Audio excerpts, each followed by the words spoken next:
Welcome into the best in paranormal podcasting. This is Darkness Radio. I'm your host, Tim Dennis. Excited about today's show. Why? Because, well, it's the Halloween holiday. It's a holiday we're all looking forward to. I think this is pretty much why we do this show, right? It's the holiday. We don't do this show for Thanksgiving. We don't do it for Christmas.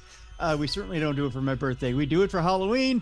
It's the one holiday, the time of year that we all look forward to. But what is this Halloween holiday all about? Well, I tell you what, we brought in a special guest today, a guest that I look forward to talking to.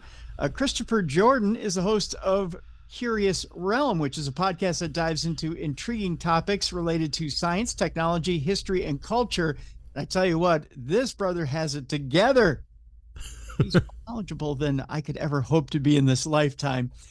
Christopher is informative. He has entertaining episodes on his podcast that cover subjects like ancient civilizations, conspiracy theories, and futuristic technologies.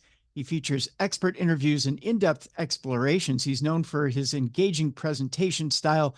Christopher also makes complex topics accessible to a wide audience. So in other words, he can talk to dummies like me. And so that's what we'll do today. Additionally, Christopher is a composer renowned for his instrumental music. We talked about it in the last episode that he was here with us, binauralbeats, which, by the way, they're wonderful. And he incorporates solar system frequencies as well, those binaural beats we talked about, and brainwave frequencies to add in relaxation and meditation. His work is featured in meditation albums, corporate events, and videos, enhancing the listener's experience through soothing soundscapes. We have links in the description of this program so you can check out everything about Christopher, the music for meditation and cosmic journeys, for targeted minds, and much, much more. But like I said, today we're going to talk a little bit about Halloween and the Halloween holiday. So ladies and gentlemen, let's welcome back to Darkness Radio, Christopher Jordan. Christopher, how you doing? Doing great, Tim. How you doing, bud? Wonderful, wonderful. First of all, I just want to thank you because off air, nobody knows this, but you've been helping me technically behind the scenes for like the last hour and been very patient with me. So I appreciate that. I love nothing more than throwing gremlins in a microwave. Let me put it that way. One of my favorite phrases to use on site is, "Who the hell watered the mogwai before we left last night?" Right. Because people ask all the time, like, "Hey, didn't we test this before lunch?" You're like, "Didn't your car work when you parked it last night?" Yeah. What happened? It worked fine when you cut it off, and now suddenly it doesn't want to start. Right. So yeah, you never know what gremlins get into a system whenever you leave a room. So I feel for you. Anytime you need help, don't hesitate to reach out. Well, I appreciate it. I appreciate it so much. Well, we're in the Halloween season, and as a matter of fact, as this airs, I believe it's right on Halloween. Yeah. So we're right at Halloween, and of course, it's dangerous to my waistline. I'll put it that way. I love me some candy, but it's a little bit more than just candy and costumes. And so today we're getting together, and we're talking a little bit about the Halloween season. And I'm told that you have put it this way, a trick-or-treat bag full of information on the holiday. Absolutely.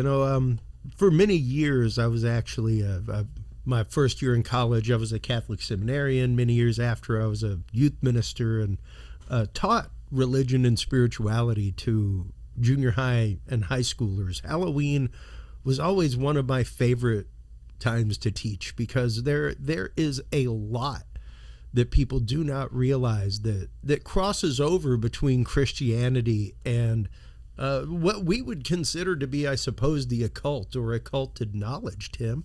And truly ancient civilizations. It's pretty fascinating stuff.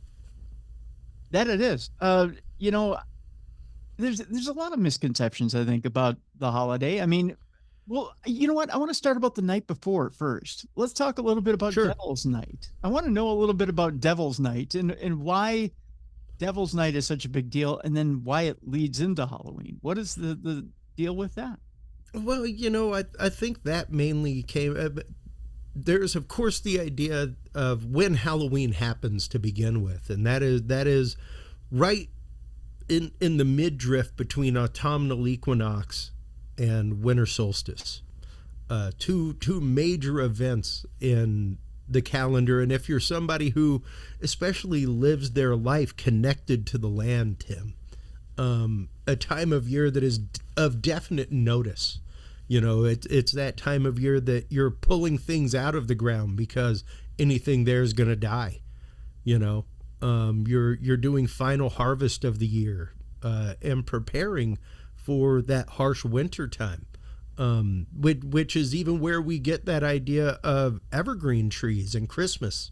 You know, like most people don't realize that tinsel that we wrap around evergreen trees is basically a hearkening back to pagan times of final harvest for the year. You know, like, thank you for all the deer we were able to kill. Here's some antlers and some kidneys, mother tree, you know, and here's some entrails wrapped around you. Please bring us more bounty this year.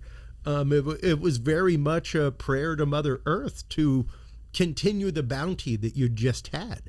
So I think Devil's Night especially was one that, as that, quote, thinning of the veil, specifically this time of year dealing with death, things like that, it's interesting to see, whereas other festivals, Beltane, things like that, are very much about rebirth. When it comes to Samhain, when it comes to Samhain, these are about death.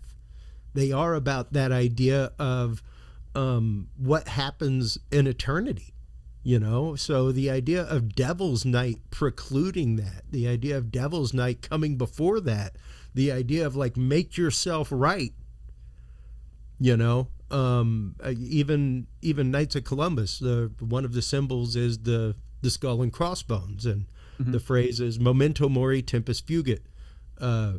Remember death, time flies. You know, like, what are you going to leave behind? You only have right now. I have no idea. I could go out to check my mail and get hit by a bread truck. You know, what have I left behind? What have I done? So yeah, the idea of Devil's Night, that night that you can kind of make good and escape the devil, so to speak. That idea that there is that one night of the year that things are a little bit thinner and the devil can get to you faster. It's fascinating. It's interesting. When you put it like that, yeah, it does send a chill, doesn't it? So yeah. So why do we cling so hard to our mortality? Why is it, especially this time of year in the fall, when things get colder, when things are seeming to decay? I mean, I guess you can look at it that way, right? When you walk outside, you see things decaying, you go, yeah, is it going to happen to me too? Why are we so stuck on that? Yeah. Well, it's literally the fact of being connected with the world around you. Once again, all of 100 years ago, man, even here in America, we had a different connection to the world around us. We lived and died by the seasons. We didn't have a grocery store. We didn't have ice boxes. We didn't have things like that. So maybe you had a root cellar, something along those lines. Yeah. But even then, if it wasn't fully stocked and ready for the winter, you know, things could get thin, and you were very rapidly faced with mortality. We are very comforted now in so many ways. When you look at the way that we've lived for millennia, we're intrinsically tied to death. You know, it was around every corner. When you look at early man, especially thousands of years ago, man, when the fire went out, you were prey. Like, you were on the dinner plate at that point. If you didn't have a fire going, it wasn't necessarily to keep warm. It kept big critters away, you know? So yeah, it's around every corner. And the idea that this one time a year that everything gets thinner, that we approach that point of mortality, that the world around us begins to die. It may be reborn again come spring, but here in a few weeks, all of the leaves will be off the trees. It won't be bearing fruit anymore. It won't be providing nuts. They've all been stolen by the critters and hidden away, you know? So yeah, that idea that fall time, the autumnal equinox specifically, is tied to death. And this mid-drift space, once again, between the longest night and day of winter, the deepest, coldest it can get, and the beginning of it. The fact that it lies right in between there is really, really interesting culturally.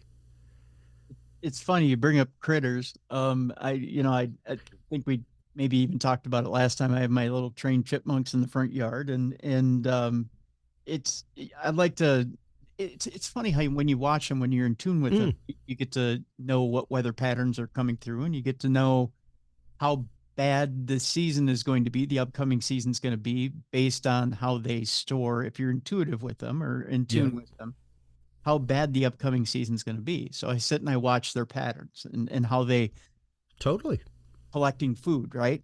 And this coming winter, I mean, that along with when you watch the meteorologists and what they say as far as La Nina coming in. Yeah. It all lines up. It's going to be record. Oh, it's going to be, especially here in Minnesota. It's going to get cold. Yeah. And that's just it, like it is interesting, the fact that we have so rapidly lost that connection. And it doesn't take a whole lot. Like you can, like you said, watch the critters in your front yard, watch the things that inhabit the trees just outside your window. Mm-hmm. And if you watch them year after year regularly enough, like you will start to see those patterns, no different than animals running away from an area because of hurricanes or because of oh, wow, the trees have gotten really quiet. There may be an earthquake coming, things like that. When what is the normal chatter in the world around you ceases. And even to recognize that, as Halloween approaches, as that time of year mentally approaches, the idea that we are entering a veil, the idea that we're closer to the spirit world than we normally would be.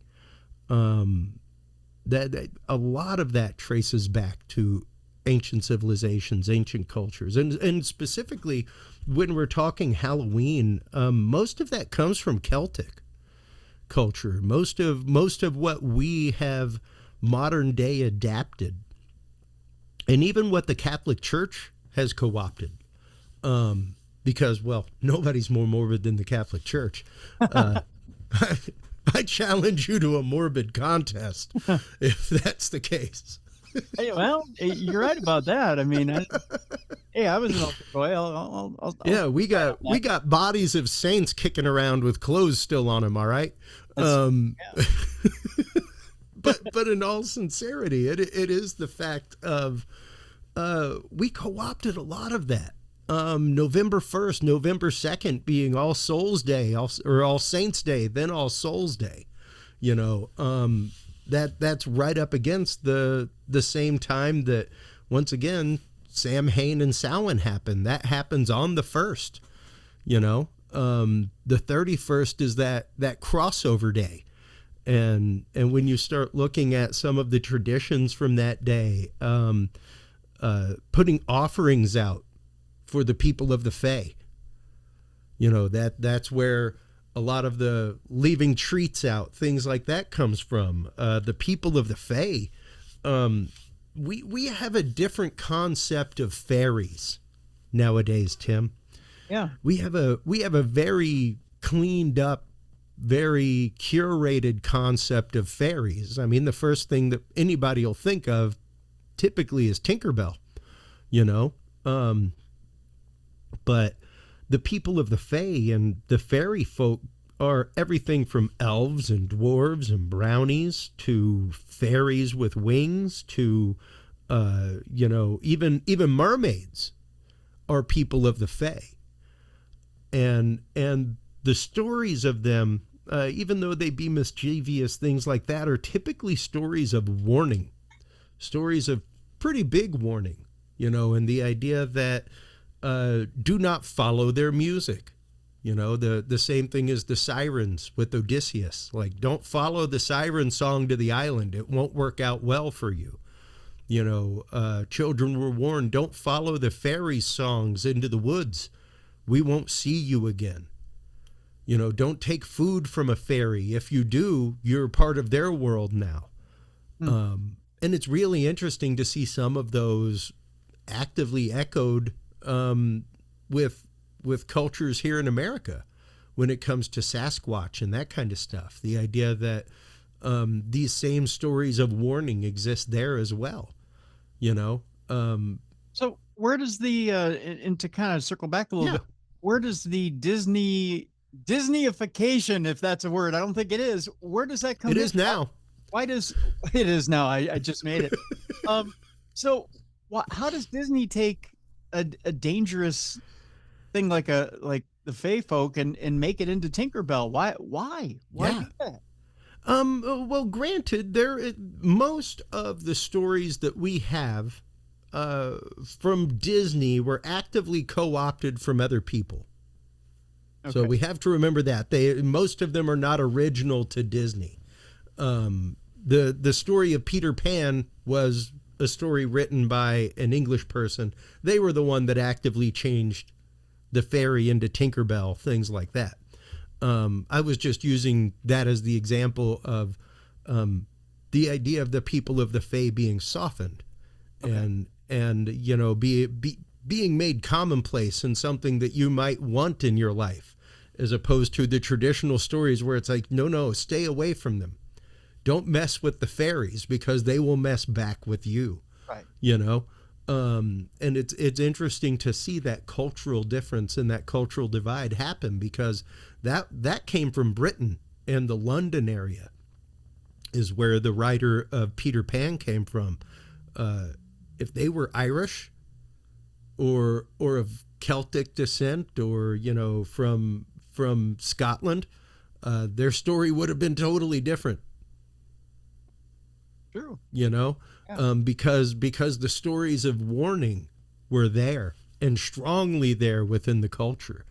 You know, even the ideas of, once again, Halloween, most of them root back to Samhain and Samhain, both the same day in the calendar, just depends regionally on where you're from. And most of these, sadly, get very, very confused with witchcraft. And a lot of that is because of the time of year, things like that. Samhain and Samhain/Samhain are absolutely important in the occultic tradition. They are important in the witches' calendar, things like that. They are, once again, a major swing day between seasons, between astronomical moments in the calendar.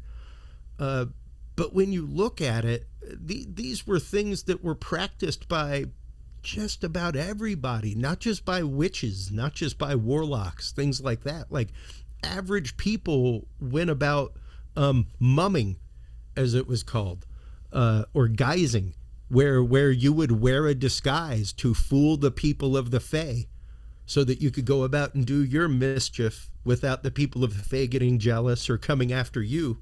That's what the costume was for. And when you did that, you went around to other houses and you sang songs and said riddles and things like that. And they gave you food in exchange, you know. No different than going out a wassailing at Christmas, you know. The only difference is you were wearing a costume so you didn't anger the people of the Fae. And so that if they followed you home, they were looking for a costume, not for you underneath. You know? Okay. So it's interesting to see how these things truly get co-opted. You know, is there Father Christmas? Yeah, there's a great tradition of Father Christmas in numerous places. Does he wear red and white and have a jolly? No, man, that is straight up Coca-Cola, who gave us our idea of Christmas. You know, thanks, Coke. So yeah, the whole idea of North Pole and everything else like that is all 100% made up by marketing. Yeah. And when you start getting into especially the traditions of Halloween and their occultic, quote, occultic root, man, just about everybody at the time was pagan. The only reason that they were called pagans was because they were not Christians. That's the only reason, you know? So yeah, it's fascinating to see that, and to see even the idea of, once again, the day being co-opted, because it's really November 1st. It's the day leading into November 1st that you're doing all of these things. And November 1st is the sacred day of Samhain, Samhain. So that's why we have All Saints Day on that day in the Catholic Church. We kind of said, oh, you have something on that day? Well, so do we. That's when we celebrate our great dead who paved the way for us in our faith. And then the day after that, we get to, you know, have things for our relatives in All Souls Day, where all souls are celebrated. And yeah, like fully co-opted by the church to bring that in and to build that bridge of conversion, you know. Even the idea of Dia de los Muertos and the co-option of that during the same time, you know, that was very much a Catholicization of local indigenous culture. Does it seem to you to be a bit, maybe, I don't want to say tragic or sad, or that Halloween has taken over those other traditions? Not so much the Day of the Dead, but maybe All Souls Day, All Saints Day, that those days aren't so much recognized anymore by most of society? I think what's typically what is sad, Tim, is the fact of, yes, we have lost the history, and through losing the history, we lose our true connection to it. You know, and the example that I give regularly is I'm Cajun by upbringing. Our language is all but obliterated, all but gone in one generation. And unfortunately, what most people know about Mardi Gras, they know from New Orleans, which is not a traditionally celebrated Mardi Gras. It's not how Cajuns celebrate it. It's very westernized. It's very, you know, anglicized. They aren't dancing for chickens for a community gumbo to help get everybody through winter, things like that. It has nothing to do about getting rid of fatted meats in your house for Lent. I guess it has to do with drinking raging amounts so that you don't drink during Lent. But aside from that, the debauchery and everything else is not traditionally a part of that holiday. You know, and unfortunately, much like Christmas, things like that, things get changed, they get moved, and it does not take long for them to be forgotten. It doesn't take long at all. Only a generation is all it takes, you know. So when you look at the fact of, yes, much of what we know as Halloween came over with original settlers, things like that, very much Irish settlers, that kind of stuff, and carrying it on, carrying it forward. Even the idea of Stingy Jack being the source of jack-o'-lanterns. That's one of my favorites. I'm going to pop it up on screen here. Yeah. Stingy Jack and the birth of the jack-o'-lantern. This is a guy in Ireland who was a famous drinker and debaucher and, you know, just known for his silver tongue. And the devil was very, very jealous of him and decided to try to trick Stingy Jack one day, and pretended to be a dead person on the road. And when the devil jumped up, he was like, oh my God, I can't believe it's the devil. He's here for my soul. And proceeds to trick the devil, like, okay, tell you what, buddy, just one last drink. How about that? Just give a brother one last drink, one last dram. Let's go to the bar. And he proceeds to keep asking the devil for another, like, come on, I'm not there yet. Don't take me before I'm drunk. Well, he finally gets drunk, and, well, the bartender demands payment. And he's like, well, it's all on the devil. Don't look at me. Well, the devil has no money. So Jack's like, hey, you know, just turn yourself into a coin. I'll pay it. And then whenever I leave, you just turn back into the devil from the coin and we're both out of here, right? Well, the devil obliged, turned himself into a coin, and as soon as he did, Jack took the coin, put it in his pocket with his crucifix, and the devil was kind of stuck. And that began the story. And later, when he actively died, he fooled the devil again later with an apple, all kinds of things. When he finally did die and go up to heaven, St. Peter was like, I'm sorry, you are way too debaucherous and you're too known for lying. You now have an ember that is your soul that you will wander the earth with. And he carved out a head from a turnip and put the coal in it and began to wander. And that's where we get the jack-o'-lantern. That's where we get the idea of the jack-o'-lantern. Guy Fawksday, most of the time, they were quite literally carving turnips out and putting little candles in them. You know, that kind of stuff. And Guy Fawkes Day is like November 5th, the anniversary of the Gunpowder Rebellion. Stuff like that. So it's interesting to see where these traditions tie off to, and the other adjunct festivals and things that happen, that these little traditions, like, oh, let's carve turnip heads and put a candle in it. You know, what they evolve into jack-o'-lanterns and things like that are great family fun. You know, but do we remember the story behind it? Do we tell the story of Stingy Jack to our kid as we're carving a jack-o'-lantern, you know, to keep that alive? So, yeah. I don't think I've ever heard that story. That's quite intriguing. It is a deep Irish story. And when I found it a few years ago, it was like, wow, because I just got curious. I was like, where the heck do we get jack-o'-lanterns from? Like, I've heard the tripe from my teachers in elementary school and things like that. And, you know, it's like none of that really makes sense. So I started looking it up, and yeah, that's when I came across Stingy Jack. And I mean, it's just creepy enough seeing him carry around that freaking turnip head, man. Yeah. It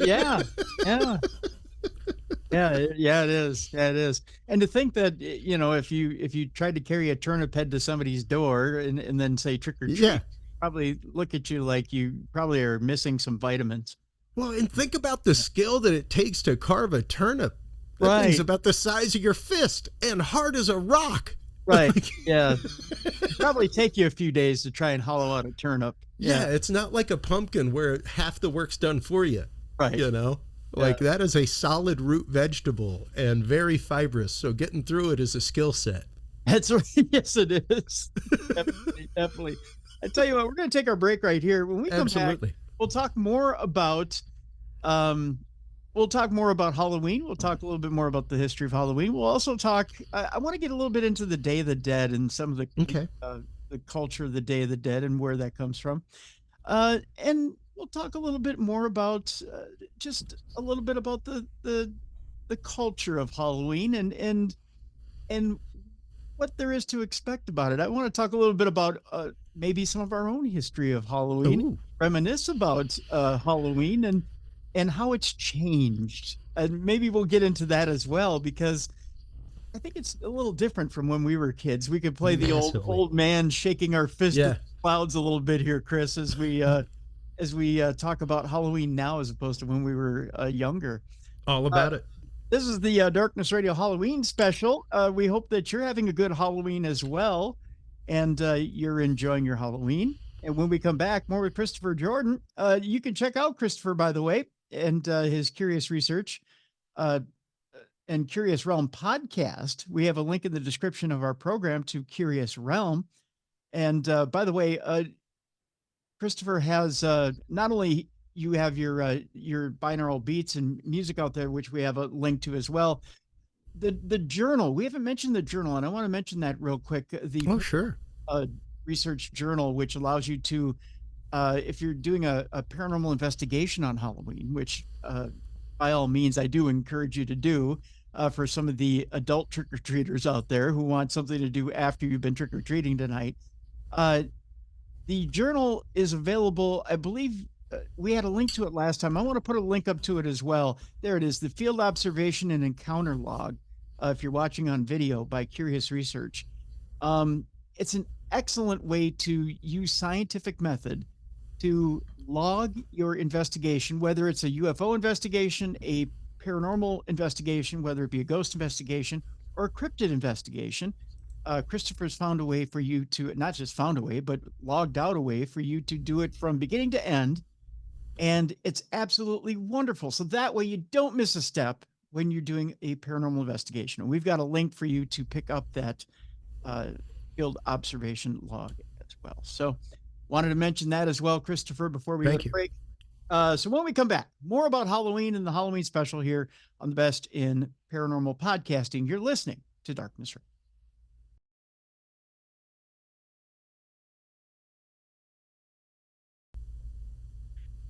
Welcome back to the Best in Paranormal Podcasting. This is Darkness Radio. I'm your host, Tim Dennis. My guest, Christopher Jordan, and we're talking about all things Halloween on our Halloween special here on The Big Show. Again, Christopher is the host of the Curious Realm podcast. He's got a lot of very interesting, very, put it this way, amazing projects. First of all, we were talking before the break about the field observation and encounter log. If you're going on an investigation later tonight, you're going to want one of these in your back pocket, whether it be a UFO investigation, whether you're going on a ghost investigation, or maybe you're looking for chupacabra. You're going to want one of these in your back pocket. Hey, you're pretty brave if you're doing that. That's right. But if you're doing that, you're going to want one in your back pocket to do it the right way, the scientific way, and make sure that you're getting proper evidence. Also, Christopher deals in binaural beats. One of the things that I need, to be honest with you. I'm always in some sort of chronic pain one way or another with lots of broken discs in my neck and back. Christopher has a collection of music set to brainwaves and binaural beats. Music for Meditation and Cosmic Journeys, Volume 1 is just one of the many wonderful collections he has out there. We have a link in the description of this program, so you can check out Christopher's collections of music that he has out there as well. And of course, the podcast. We have a link to the podcast, Curious Realm, so you can check out some of the wonderful programs he's done there. He does an excellent podcast out there, so you can check that out as well. So, Halloween, Christopher, big plans. My kid is going as a creeper from Minecraft.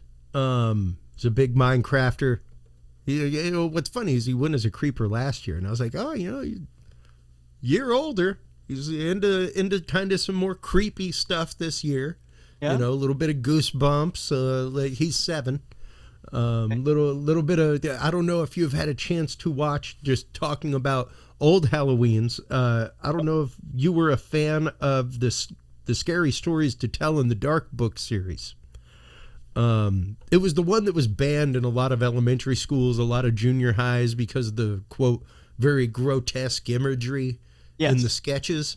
Yep. But they came out with a movie, and oh my God, I showed him that movie, and he loved it. They did a great job of adapting the many stories from those books into a movie. It was a great craft job, honestly. But yeah, it's interesting to see how those things have changed over the many years. One of the things that I remember fondly as a kid was just gore. I grew up in the 80s. I'm born in 75, so it was very much the age of gore horror. The beginnings of Friday the 13th, Nightmare on Elm Street, things like that, and just the idea of Nightmare on Elm Street specifically, and the phenom that was. The fact that one of the things they've been showing on Amazon lately is the Freddy's Nightmares series from the 90s.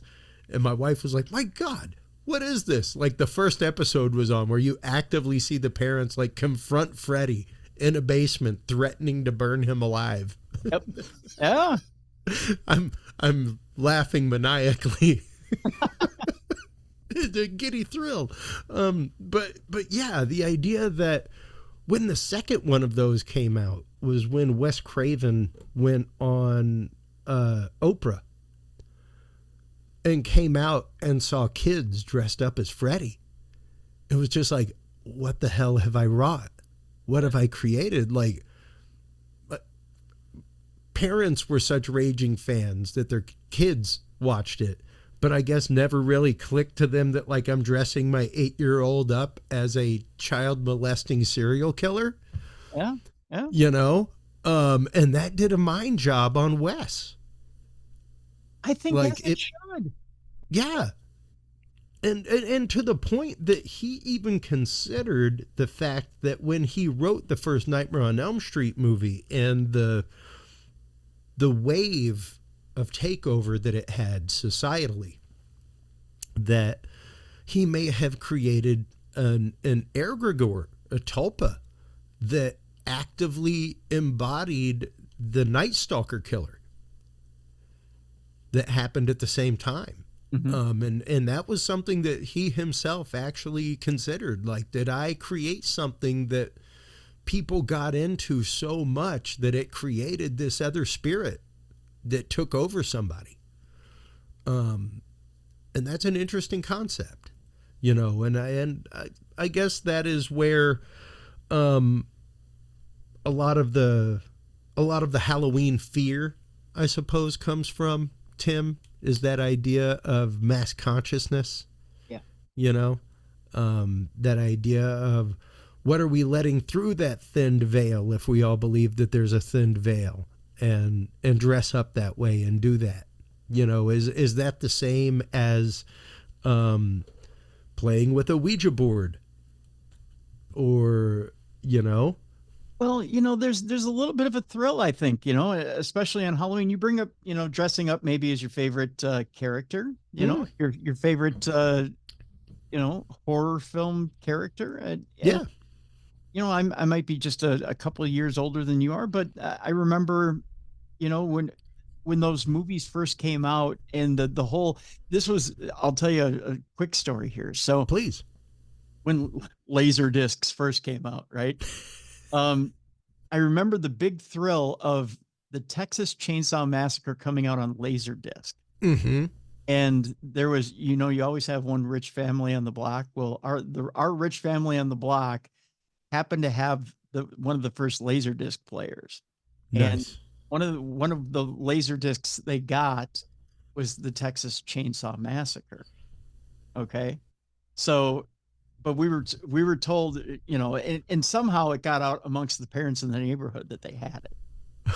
Well, we were all told there's no way in hell are you going to watch this, right? And we're all like, you know, I think what were we? We were probably 8, 9, 10 years old. I don't even remember the age, but they had older kids in the house, so that were teenagers. Of course, you know, the parents bought this for the older teens. Yeah. You know, they were buddy parents, right? So sure, parents, they were buddies, right? So it's like, I got this for my kid because I know, you know, they're going to love it, you know, and they're going to bring their friends over and everybody's going to have fun, right? They were also the kids on the block that got, you know, smoked dope and got high and drank. Yeah. Parents bought them beer, things like that. They built them a gorgeous A-frame fort. On the pond. They had a pond in their backyard. It was like it was a drainage pond, but there was a pond with an A-frame fort. Everybody partied there, but I digress. So it was literally, if you wanted to start a serial killer movie. I was going to say, if you wanted to start the first 5 minutes of a horror movie, right, that would be the location. Right there, right? Right. So, I mean, that was the setting for Friday the 13th or whatever you wanted to. It should have started right there, right? So they had the Laserdisc copy of Texas Chainsaw Massacre. So the kid they had that was my age, she says to me, "You want to come over and watch it?" Well, you know, 9, 10-year-old Timmy goes, "So I want to see it. Hell yeah, I want to see it. Hell yeah, I want to see it." And of course, I'm going to disobey my parents' orders, not to watch this movie. Chris, I tell you, I shouldn't have seen it at that age. You know, I was that age when I saw The Exorcist. Yeah. I was 9, and yeah, you know, maybe a little bit lighter. Maybe. But then the thing that, and you see Leatherface with the chainsaw, and I'm like, what in the actual hell, I mean, I practically pissed myself right there and wanted to run home, but I stuck in there, right? Good for you. But then, right.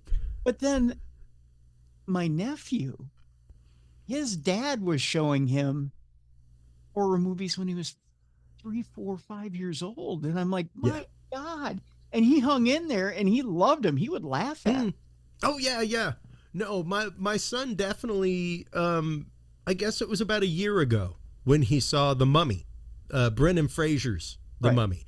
Yeah. And he had seen Raiders of the Lost Ark. Yeah. Felt face melting and all. Yep. Yeah. He had seen he had seen Temple of Doom. And for a while was acting out the Kalima, I was like, good God, just don't do that at school to your teacher, boy. Like, don't start ripping hearts out on the playground. Right. But it was funny to see the 6-year-old do it. And when it came to Brendan Fraser's The Mummy, it was the scene with the scarab going through his skin that he would act out like, and like it going into his head. But what was funny is when I showed him Boris Karloff's The Mummy, 5 minutes in, this is too scary, Dad. What? Straight up. Too much. The black and white was way too real, I guess.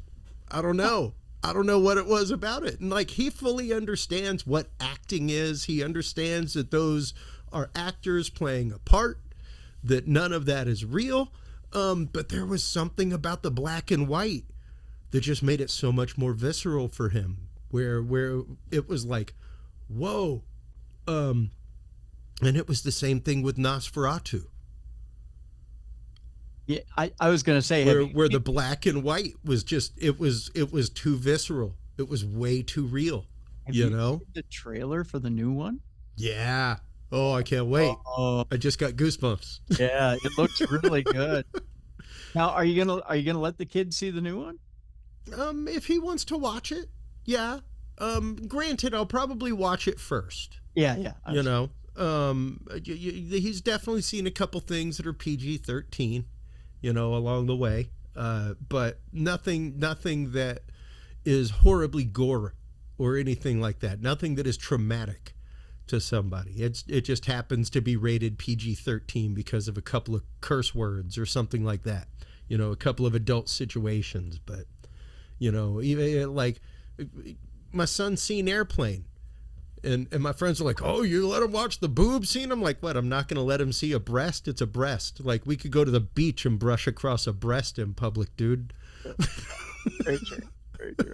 Like, that's just biology in a conversation. I don't think that's going to like traumatize the child. No.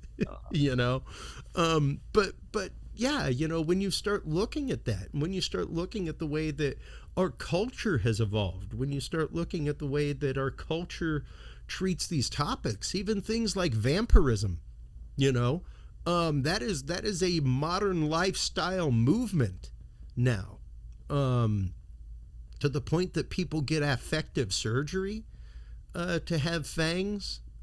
People have consensual bloodletting ceremonies, things like that, and it's interesting to see where that has developed to, just culturally and where that has come to. So what's the lure? Why the lure to the darker stuff, especially within the last, because I don't remember this 40 years ago. I don't remember. I mean, there was a fascination, but there was never, you never saw kids in school going, you know what? I think I want a pair of fangs. I think I want a pair of permanent fangs. Yeah. I think I want to have surgery done and have fangs installed. Yeah. And there has definitely been, and this is an interesting cultural crossover as well. The idea of cultural taboo working its way into Western and modern culture. what we would consider to be cultural taboo. A prime example would be tattoos. Yeah. At one point, the only people with tattoos were people who traveled the globe, sailors, people in the military, stuff like that, who had been to other places where tattoos were fairly commonplace. Maori, American Samoa, stuff like that. Even Africa, on campaigns, that kind of stuff. Where that kind of scarification or even body modification is commonplace. You know, plates in lips, gauges in ears, things like that. And it's interesting to see how the culture of tattoo really kind of opened up a lot of that, you know, and how it kind of overlaps. I'm not saying, please people, I'm not saying that like tattoos are the root of all evil. By far not. Well, no, and to give you a good example, just to take away from it real briefly. Yeah. My grandfather in World War II, I had asked him why the tattoo of his initials on his forearm. And he'd served 2 terms, one in Italy, one in Corregidor in the Philippines. And he said quite simply to me, and I don't mean to be morbid about it, but there was a good chance when I was in the Philippines that my head could have been blown off, clean off my body. Yep. It was there so they could identify. Yeah. Plain and simple. Yeah. No, and that's just it, you know, and when it comes down to traditional tattoos, things like that, those were very individual and very much like a signature to the individual, you know, very much an identifying mark of tribe, no different than the type of plaid you wore as a Highlander, you know, that identified what clan you came from, what part of an island you came from, what your bloodline was. No different with tattoos in traditional culture and the patterns used in them, things like that. So to see that once again be brought into modern society, to see that idea of body modification as a part of rite of passage into a new part of your life, being brought as part of modern culture. I think to an extent, yeah, that is the root of those things, is the idea of the body modification, the idea of transforming yourself into something you believe yourself to be. Doesn't this go one step further when you're starting to fork your tongue, when you're starting to, when you're starting to get fangs, when you're starting to, yeah, you're modifying your eyes, when you're doing things that, when you're starting to dark out the sclera of the eye, when you're starting to do things that, yeah, sclera tattooing, things like that. Because, it's not like you've ordered a pair of specialized contacts that you're going to wear on a Friday night. Yeah. It's not like you've got removable fangs that you're going to wear on a Friday night at that point. And I have been through implant procedure in my mouth. It is not a fun experience. It's not amazing. It's not something that you really want to like strive for. Nope. Nope. So, yeah. And there is kind of that mentality, Tim, of how do you get the culture far and wide to accept that, and B, why? The why is the big part, and I think that's the fascinating part for most people in either side of the culture, is the why and exploring the why. And I think if anything, many of the people that I know that have had modification done, that have had gauges put in their ears, things like that, a lot of their answer is why not. It's and I see it as a beautiful expression of Americanism. Yeah. I don't think we're supposed to be homogenous. Right. I think everybody should be challenged on the daily as to what they believe, why they believe it. Mm-hmm. And I'm pretty sure we woke up in the most beautiful country in the world where you can think or believe or say or do anything you want, as long as it doesn't go against somebody else's right to say or think or do whatever they believe or want. So it is a beautiful expression of individualism. But yeah, that exploration of why the want of such wanton individualism is a good question, you know. And as we've moved forward in society, it is interesting to see how, yes, even I love the movie The Aviator. Mm-hmm. And one of the scenes in The Aviator is, for those of you that don't know, that's about Howard Hughes, a Texan who basically the way we drill oil is because of him. Like, he patented most of the things that he was like the Nikola Tesla of oil drilling. But he was also an amazing aviator. He made airplanes, and he also made a ton of movies. He was one of the first movie moguls. And his movie Outlaw had a scene in it where part of a breast was exposed. And this was massive, man. Like, they were trying to give him an X rating. And he literally brought in, like, in front of the movie board, like, brought in a model and had her start, like, show it, like, is this pornographic? Is this pornographic? How far can we go before it's pornographic? Because this is just a breast, you know? So, yeah, it's that idea of even then, even in the 40s, 30s, there was somebody who was pushing that limit as to what was allowable on screen, you know? And yeah, that was very much the beginning of the Board of Ethics for the Film and Motion Picture Society and things like that. The beginnings of, I mean, heck, until we were kids, man, there wasn't, or not kids, teenagers, till we were teenagers, there wasn't a label on music for parental advisory, explicit lyrics. Yeah, to think that was, 40 years ago? I mean, it was just 40 years ago. Yeah, that was like 1986, 87 that went through. That they put a label on music. And you had people like John Denver fighting right alongside with Slayer and Ice-T. Yeah. Like John Denver saying, like, you are censoring people and you're censoring words and art, you know? And it's interesting to see where our society goes with those things. And even now, looking at the way that very much the younger generation is swinging the pendulum back, you know, where they aren't involved in a lot of social media. They aren't involved in a lot of these things. Their music is different than that. You know, they don't like a lot of that. So it's fascinating to see how it lasted a couple generations, and we're still kind of holding on to it.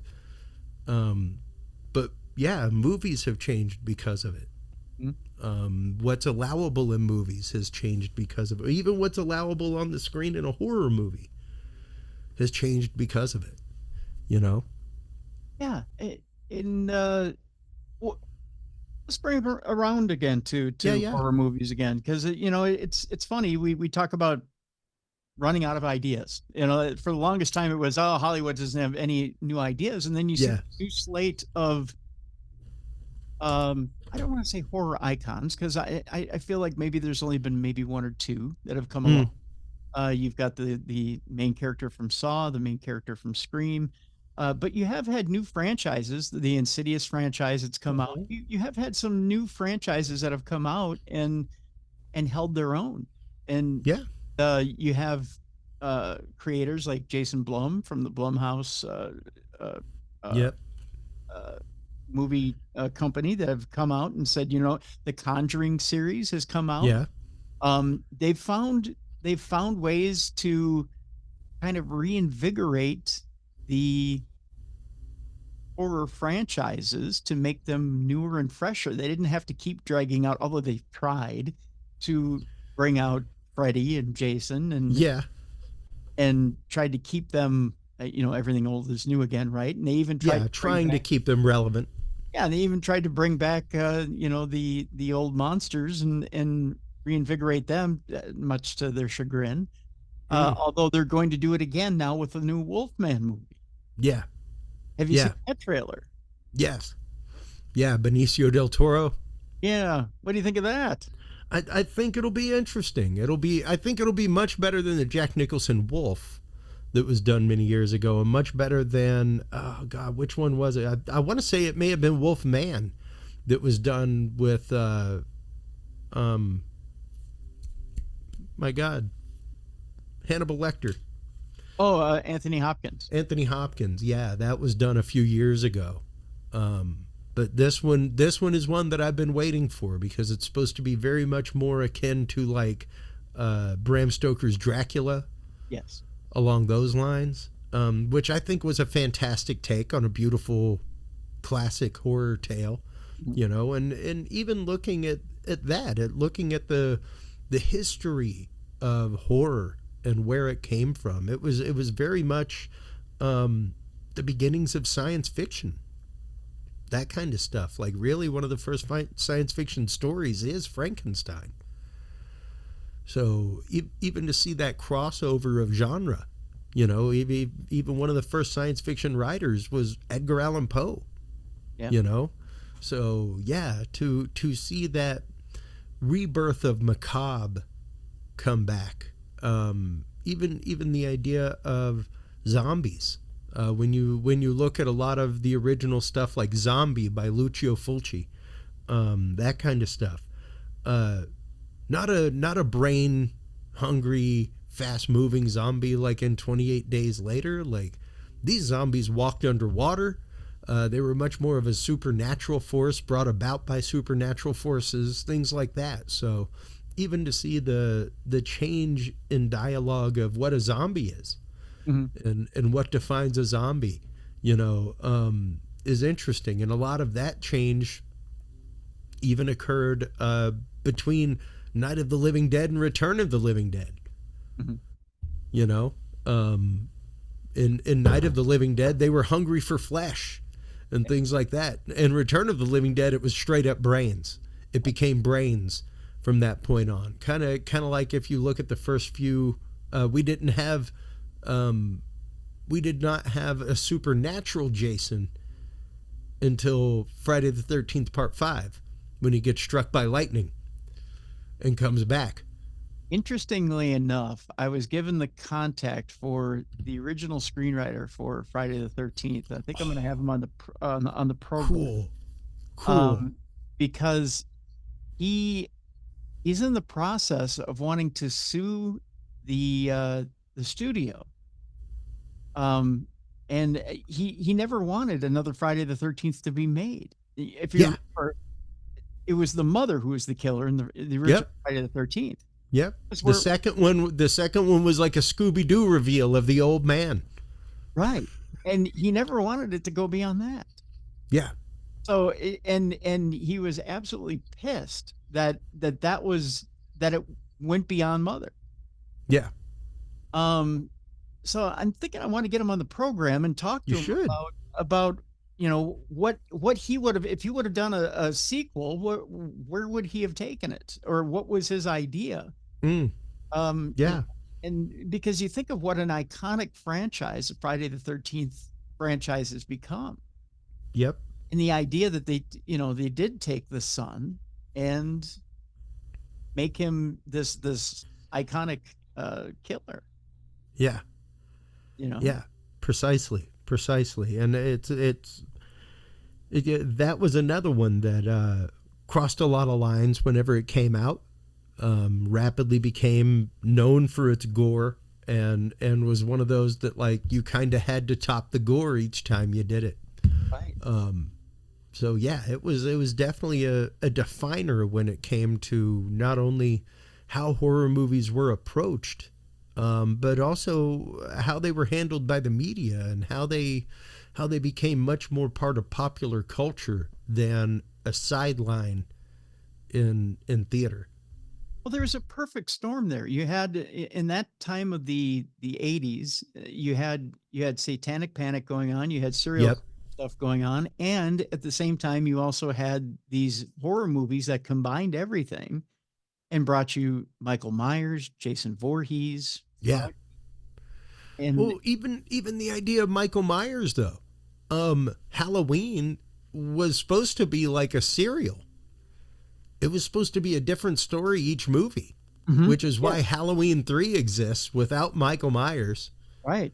in any way, shape, or form. And then people were like, "What the hell happened to Michael Myers?" And I was like, Right. "Well, I guess we gotta figure a way to bring him back in, because so much for the serial thing." Yeah. Um, But it was such a formula that worked so well, you know? yeah, Everybody wanted yeah, Boogeyman. They wanted the guy who came back on Halloween, right?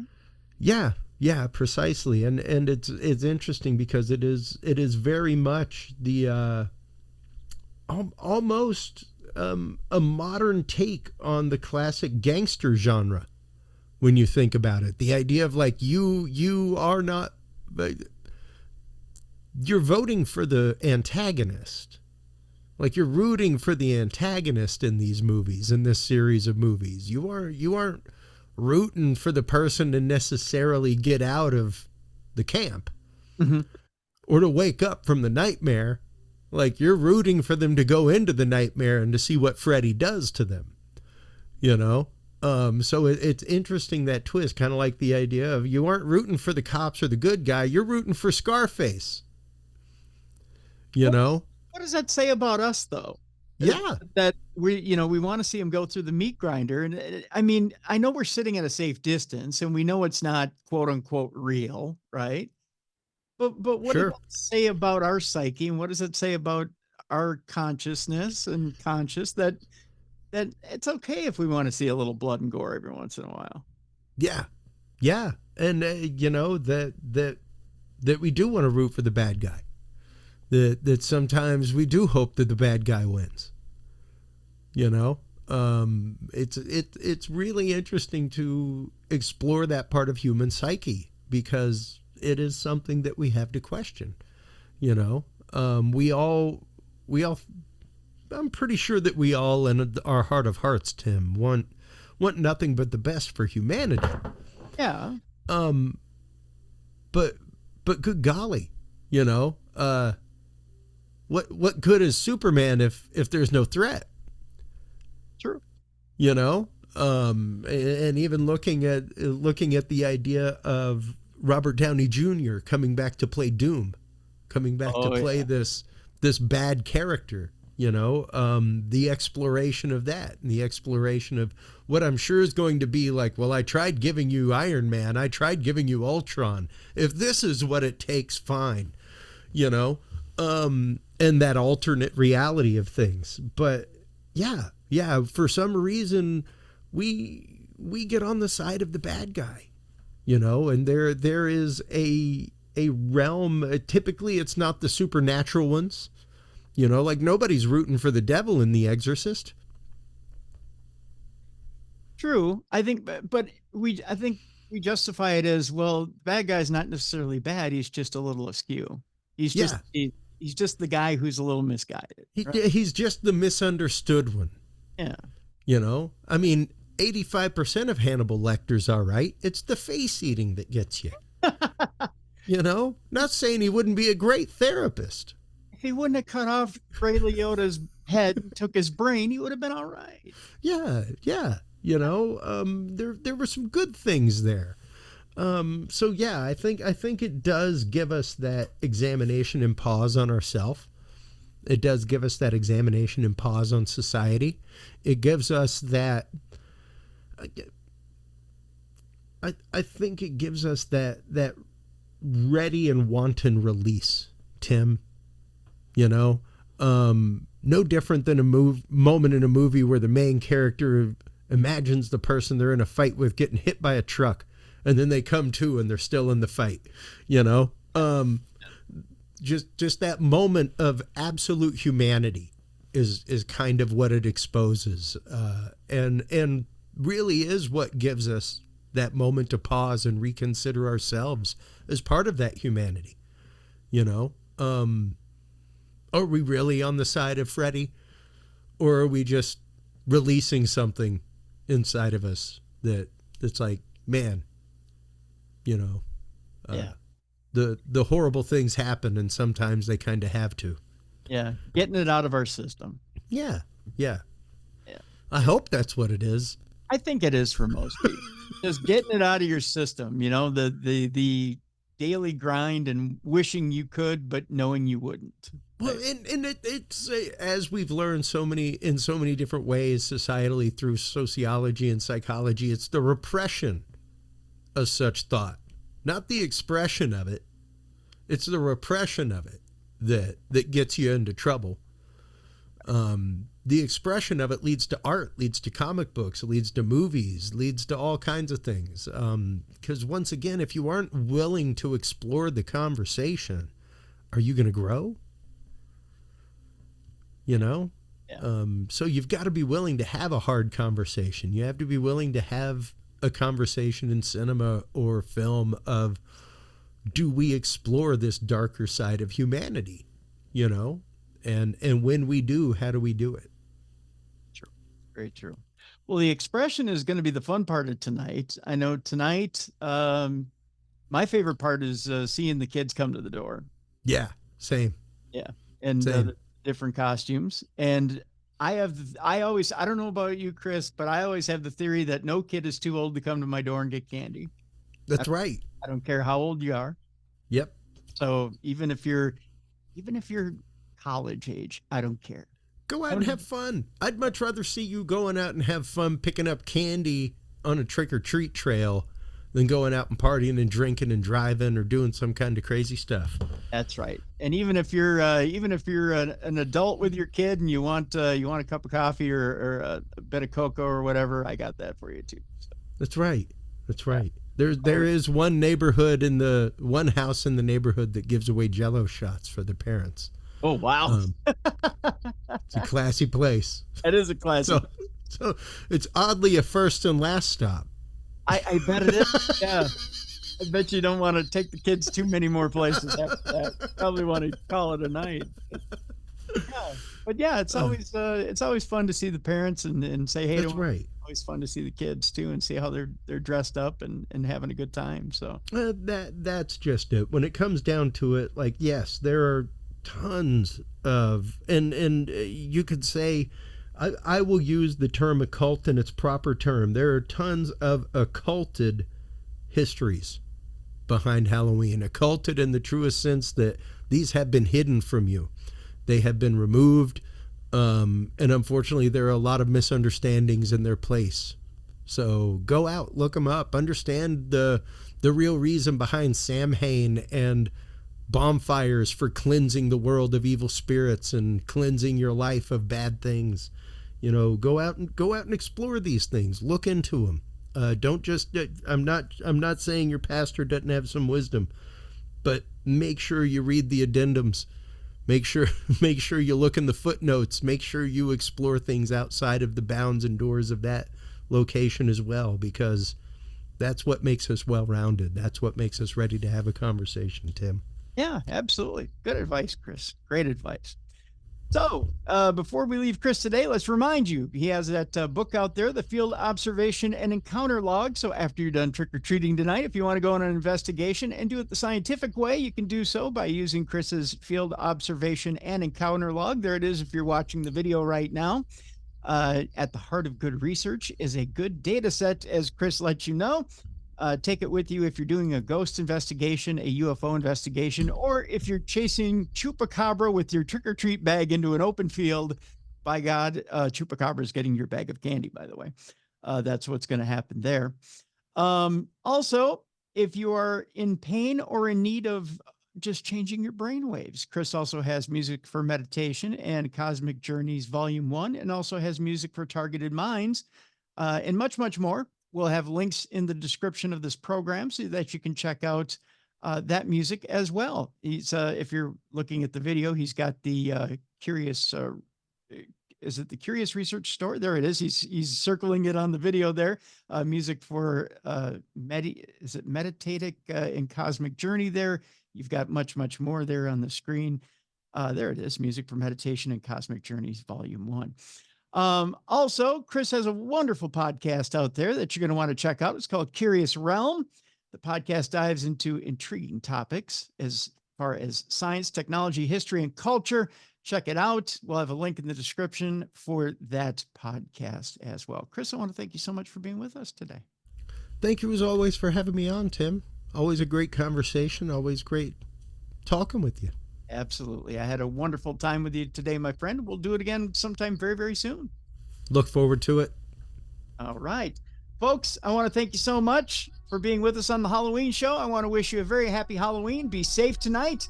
Go get lots of candy and come on back. And we will see you next week for the best in paranormal podcasting. This is Darkness Radio. For more audio and video archives of the show, intriguing content, and cool swag, check out darknessradioshow.com.